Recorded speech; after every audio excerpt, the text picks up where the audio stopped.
Hello, everybody. It is Monday, the 6th of July.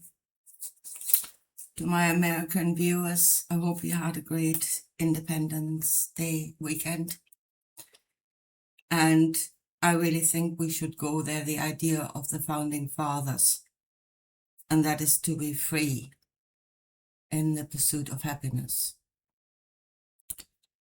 which is what Jesus taught as the receiving of the Holy Spirit. It is the foundation from which you can pursue your own happiness, and you should be free to do so. So what is the Holy Spirit?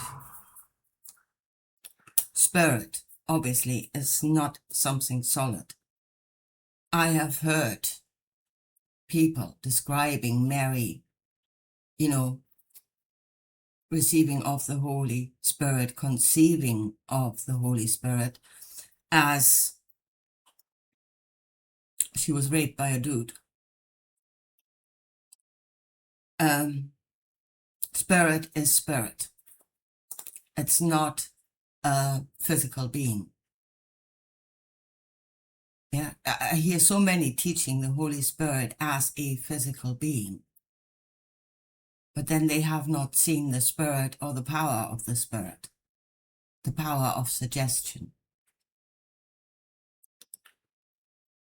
the sowing of seeds into your subconscious mind. So that is what the Holy Spirit is. It is the bringer of a knowledge. Now, a very specific knowledge. And that knowledge is, the knowledge of the Holy Spirit is, know whatsoever you ask for in prayer, know that you have received it and it will be yours. That is the Holy Spirit. That was the center point of the entire teaching of Jesus, to bring that knowledge, to make it real inside of people. So then the conception of Mary, let me just go there because there was something happening there that was not quite right. She was brought a message, and that message was brought with authority by an angel. Nothing physical happened at that moment. Nothing physical happened. Angel did not touch her. Angel brought her a message from the Lord with authority, saying, you will have a child. The child will be the Son of God. And at that moment, Mary conceived in the Spirit. She did not know how, because physically, she said that physically that's not possible. She's a virgin. She's never been with a man. But she accepted it as truth, that she would have a child. That seed was sown into her, that thought, and she accepted it as truth. And she was already pregnant with a child before the physical arrived. She did not know how the physical would arrive. See, and she didn't question that. She just knew it would be, because she was told, and she accepted it as truth, that she would have a child. Now, later on, here's something that happened in the story. Because as we are being told now by the teachers these days, Joseph Murray, Neville Goddard, the teaching is that you make it real inside of yourself and the physical reality will follow. Without you doing anything about it, you just need to have faith. And that's the Holy Spirit, faith, knowing, believing. that it will happen, and it will happen, which is not quite what happened in the story of Mary and Joseph, because somebody arranged for the physical to happen. And there's again, Joseph himself got a message in a dream saying that his wife had conceived of the Holy Spirit. So in spirit, she was already pregnant. That was already her reality. She lived in that reality. And then he was told to go and know his wife. And Joseph, rising from his dream, waking up, did as he was bid by the Lord. And he went and he had sex with his wife. So there the physical was actually arranged. That was not left to chance. That was not left to kind of come into being by itself through the process, but it was arranged who would be. And there's no doubt in my mind that Joseph is the physical father of Jesus in the story. He's the one that created the physical vessel that the spirit should then inhabit. But the spirit was there first. She was already pregnant with it before the physical even came into being. So no, there was no dude going around raping people. What was done is a lot more powerful. The sowing of a seed, the sowing of a belief. That was the real powerful act of creation. And then, of course, Mary being the fertile soil, she took that seed and she ran with it. Not just her, but the same thing happened to Elizabeth at the time. They were sowing seeds left, right, and center, creating outcomes, using the females as vessels to bring about the outcome as the soil in which that would grow into a physical reality. But that is, as I said, later on. In this case, no, they arranged that. At least with Mary, it was arranged how she would conceive the child. Later on, it was no longer arranged. What happened with Jesus, there was no arrangement there because Jesus did not. He sowed the seed. Yes, you are healed. And people had to receive it joyfully. Yeah, there it is. You have to receive it joyfully. Know that you are. And then, like in the story of the centurion, Jesus did not say, my word has healed your servant. I have healed your servant. He said, go forth, your faith has healed thy servant. The centurion knew it would happen. And the servant was healed. And again, that is what Jesus was trying to teach. That confidence, that certainty that you would receive. When his disciples were going around and saying, we cannot heal, we cannot drive out those demons, we cannot do it. What did he say to them? Ye of little faith. Yeah, you're coming running to me. You want of my faith to do it, my energy to do it. Where's your faith? Yeah, I will not be here forever. Yeah, why? You're receiving the word, but you don't believe. It is not a reality within you. Yeah, you repeat the words like a parrot, but inside, it's not real. And there again, it has to be real. Thought and emotions, thought and feeling have to be one. There can be, and it's mostly the thought that gets in the way. This is not possible. We can't do this. it defies rational reality, solid reality-based thinking. Yes, it defies that completely. You need to go beyond that, to the source.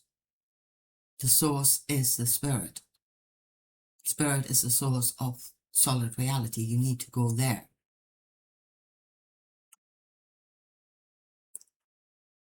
Not spaced out into nothingness. Yeah, as we say, space is not empty. It's full of possibilities. You choose. You choose your possibility. You're free to choose. And make that real within you. And it's a prayer, or what Jesus said. I have the translation out of the ancient Aramaic by Douglas Klotz. That is the full text of John 16, 23, 24, which was again butchered in the Bible. It was cut. Pieces were taken out of it. All things that you ask straightly and directly from inside my name, from inside of my essence. Faith, belief, the Holy Spirit. Ask from inside of the Holy Spirit. Be filled with the Holy Spirit. So all things that you ask straightly and directly from inside my name, you shall be given. So far you have not done this. Yeah, you spoke the words. But there was no reality within you, no feeling of reality within you. Ask without hidden motive and be surrounded by your answer. Be enveloped by what you desire, that your gladness may be full. And here it is. They brought the gospel, the good news. Yeah, the good news. You are free. Whatever you ask for in prayer is not dependent on what happened before. Change your mind. Yeah? Think of something that will turn the entire ship around. You know, spin it around on a coin, go in a different direction. And go in a direction that your gladness shall be full. And that is being of sound mind. Yeah? Ask for something where your gladness would actually be full. Know good and bad and be of sound mind what it is you're asking for.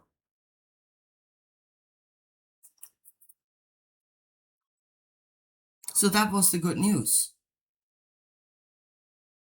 That was the actual gospel. You're free in the pursuit of happiness. Because the physical is only the outcome.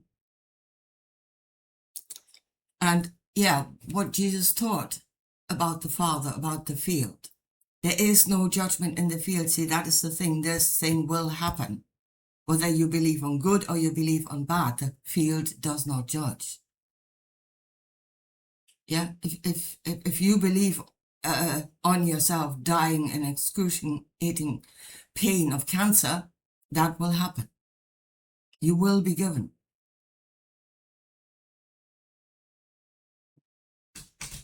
So you're looking for the light. That light has to be within you. You have to ask for what is good to receive what is good.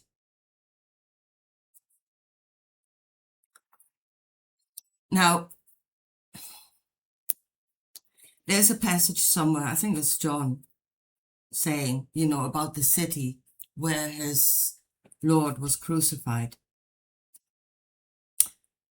Well, the flesh, Jesus, the person, was crucified in Jerusalem, obviously. But he said, for a short while yet, that light will be with you. The knowledge will be with you. Yeah? And you can give it to others. You can spread the good news.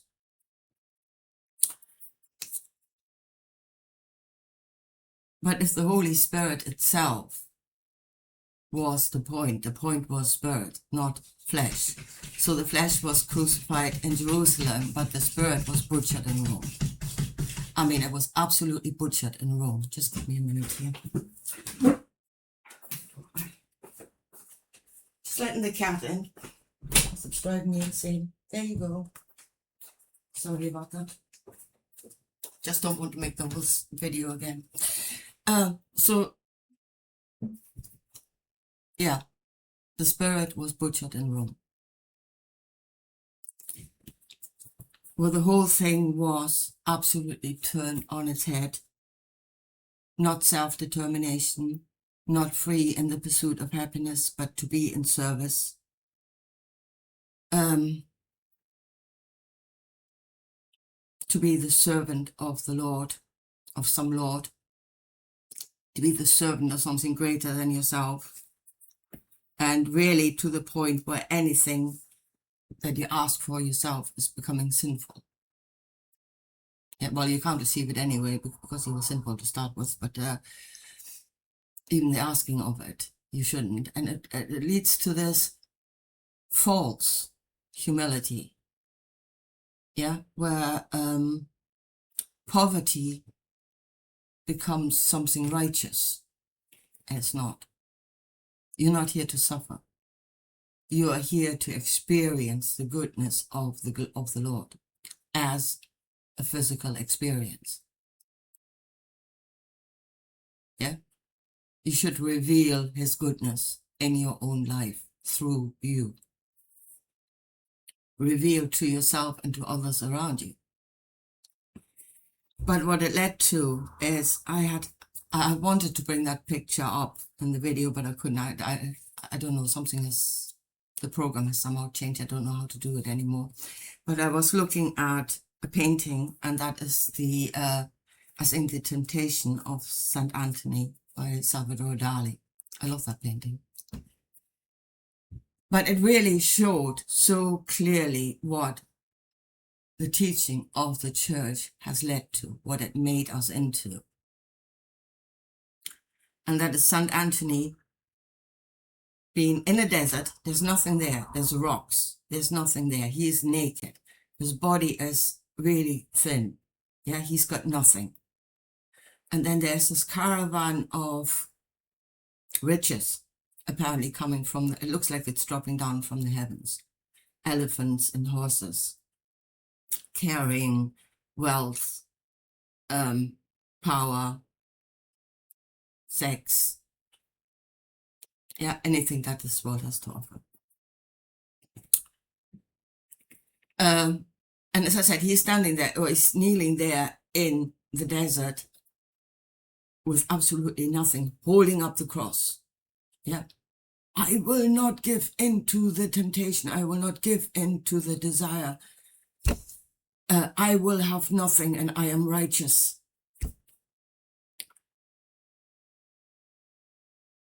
That is what Rome has created.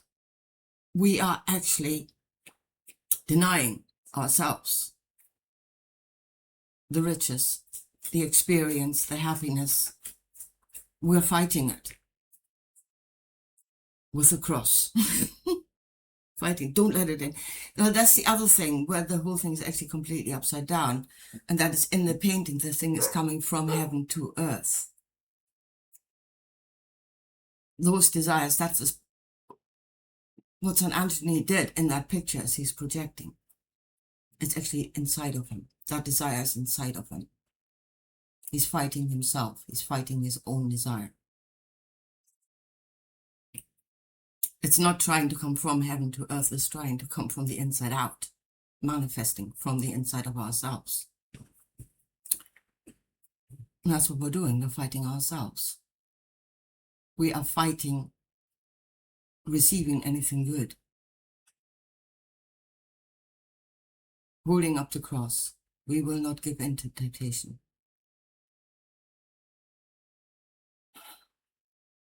I mean, that is not what Jesus taught, and that is not what Jesus did. He did not go to the sick and say, you know, you are sinful and you must absolutely reject any temptation of healing. That is what the church is teaching.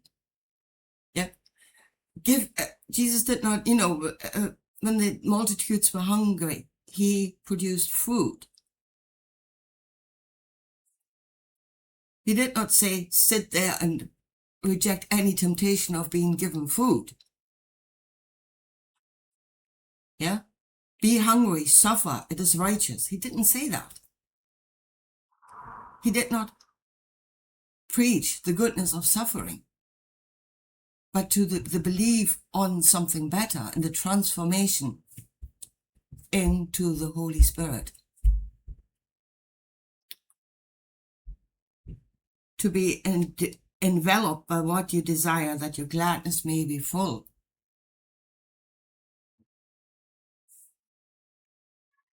That is what he taught.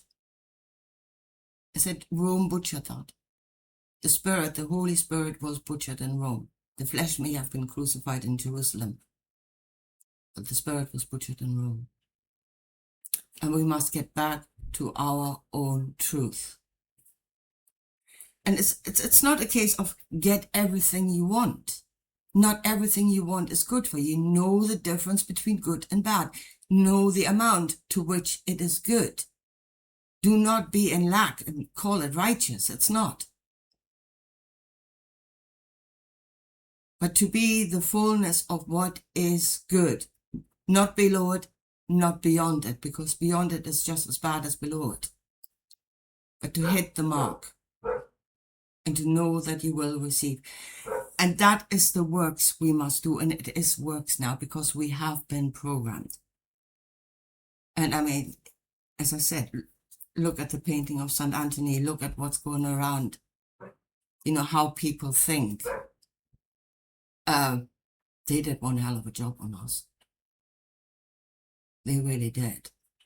So we need to reprogram ourselves into the truth. And if you want to follow the truth of Jesus, to follow the truth of the Holy Spirit, then ask straight and directly from inside of that knowing that you will receive. Don't allow anything to stand in your way. There's Satan, doubt, fear, stuff like that. Get ye behind me, Satan. Doesn't mean you throw him out. It means stand, get out of the way. Let me through. That is the works we must do to get back to our own truth, because this is who we are. And by not being that, we're missing the mark of being a human being. We're not animals. We're not plants. We're not the mineral. We are a level of consciousness that is a human being, and that is what a human being is capable of. And until we get back to that place, to that truth, we've missed the mark of what we actually are. And missing our mark will lead to suffering. Being the truth will lead to joy, will bring joy to the world. That is what the Holy Spirit should have done. Bring joy to the world. Joy to the world, the angels sang. Not suffering and be glad about it. Anyway, here folks. So that is the true meaning of the Holy Spirit. It's not a dude. Yeah? But it is the knowledge that there is, in the field there is no judgment. Whatsoever you think, you are. As a man thinketh, so he is. And according to what he is, he will receive. And then make it holy by asking for something that will actually fill you with gladness and joy. Be of sound mind. Anyway, here, I leave it at that for today. And I'll talk to you again soon. Bye.